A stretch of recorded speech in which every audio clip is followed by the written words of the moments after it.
Fall Guys Creative was announced yesterday, and here is my reaction to the live stream.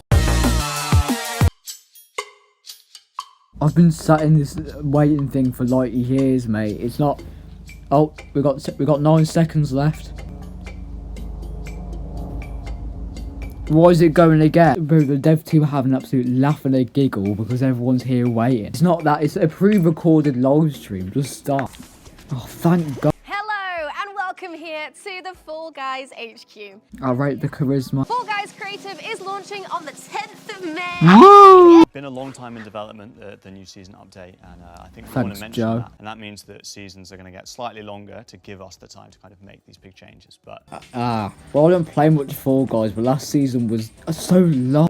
with the launch of season 4, we're going to be dropping over 50 rounds throughout the course of the season. Ain't no way. The dev team are having laughs and giggles again. And a new obstacle called the Boom Blaster as well, which is sort of a hybrid between a punch glove and one of the lily pads as well. So something new for people to play with. All of this stuff is going into creative on day 1 for you to start making up. Oh, it's actually sick, you know. To be fair though, innit, like, you're speaking about all this, but I don't play Fall Guys. I'm only going to start playing this game because of creative mode.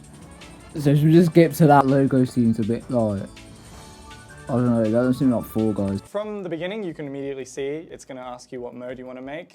For now, we're just going to build a race. There will be more coming eventually, but for now, we're just going to build a race. And the same with the theming, so you can change the sort of theming of your race or other modes as we bring them in. Okay, right, this is actually quite cool. From the get-go, you're going to be greeted with a whole new UI that you're probably not used to seeing when playing Fall Guys. Oh, First thing you're going to want to, so you're going to need a start line and a finish line for a race. Well, yeah. Our platforms tab, which is just our static geometry, blocks and barriers, which are good little static bits of geometry that aren't quite floors and walls, but rather small little obstacles you can place.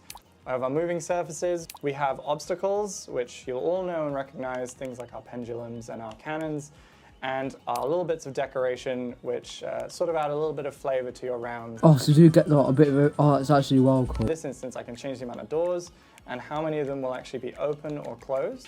Okay, yeah, I actually like this. Oh, you can rotate it as well. And you can select snapping, so you can do camera snapping and object snapping, and then we're gonna... Alright, that just makes like life a bit easier then. Right, okay, yeah, you can like test it out with building it and that as well. So on this you can edit the players and the name of the thing. And when you publish it, you've also got to have a test run, which, oh, it even does a custom animation and everything. So you have to do a test run to prove that your round that you made is possible. So as you can see here, it's not possible. So yeah, you publish it, and then you get a code, and you can play it. You can send it to your friends, and they can play it. Yeah, you get the idea.